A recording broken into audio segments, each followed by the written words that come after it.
Kaibigan, isipin mo ito. Isang makitid na dagat, pero kontrolado nito ang halos 20% ng langis ng buong mundo. At ngayon, nasa gitna ito ng isang delikadong ultimatum. Si Donald Trump nagbigay ng 48 oras sa Iran. Kung hindi nila bubuksan ang Strait of Hormuz, wawasakin namin ang inyong mga power plants. Hindi ito simpleng banta. Hindi ito warning lang. Isa itong countdown papunta sa posibleng digmaan na pwedeng makaapekto sa buong mundo. Ako nga pala si Kapitan Kaalaman. At ngayon aalamin natin ang buong katotohanan. Bakit biglang nagbigay ng ultimatum si Trump? Ano ba talaga ang nangyayari sa Strait of Hormuz? At ang pinakaimportanteng tanong, ito na ba ang simula ng mas malaking digmaan? Ano ang Strait of Hormuz at bakit ito mahalaga?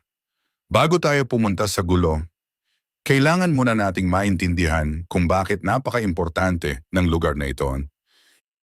Ang Strait of Hormuz ay ostong makitid na daanan sa pagitan ng Iran at Oman, pero huwag kang magpapauto sa itsura nito. Dahil dito dumadaan ang halos isa sa bawat 5 barrels ng langis sa mundo. Ibig sabihin, kapag isinara ito, tataas ang presyo ng gasolina, babagsak ang ekonomiya ng ibang bansa, at maaapektuhan ang buong mundo. Kaya para sa mga superpower tulad ng Amerika, hindi ito basta-basta pwedeng kontrolin ng iisang bansa lang. Ang 48 oras na ultimatum ni Trump. Ngayon, ito na ang pinakamainit na issue. Ayon sa mga ulat, nagbigay si Donald Trump ng 48 oras na ultimatum sa Iran. Pinapabuksan niya ang Strait of Hormuz. And kung hindi, tatamaan ang mga power plants ng Iran. And hindi lang basta target, sinabi pa niya na sisimulan sa pinakamalalaki. Ibig sabihin, hindi ito simpleng military strike. Ito ay direktang pag-atake sa energy system ng buong bansa. At kapag nangyari yan, mawawala ng kuryente ang Iran, titigil ang industriya, at posibleng mag-collapse ang economy nila. Bakit galit na galit ang Amerika? Ngayon ang tanong, bakit sobrang aggressive ng move na ito? Simple lang kaibigan. Dahil sa ginagawa ng Iran. Ayon sa mga report, nililimitahan o hinaharang nila ang ilang barko, lalo na yung konektado sa enemy countries. Tandaan mo, hindi lang ito basta barko. Ito ay mga barko na may dalang oil, gas, at pera ng buong mundo.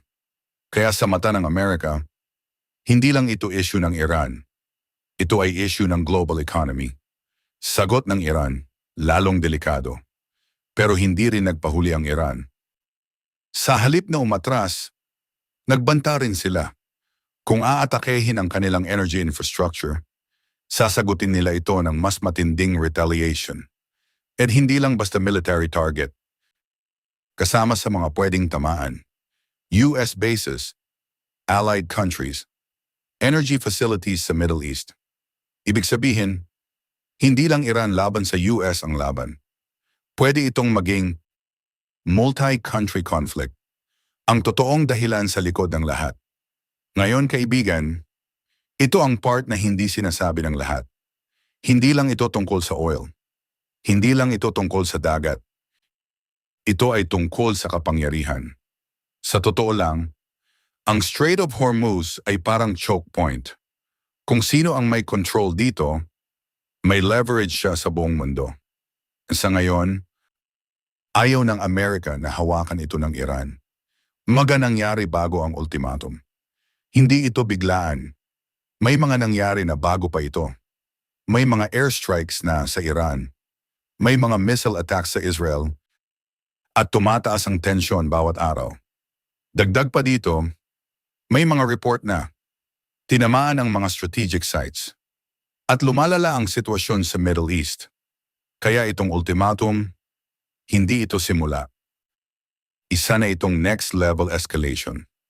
Epekto sa buong mundo. Ngayon kung iniisip mo, anong pakialam natin dito? Kaibigan, malaki. Dahil kapag tuluyang nagsara ang strait, tataas ang presyo ng gasolina. Tataas ang presyo ng bilihin.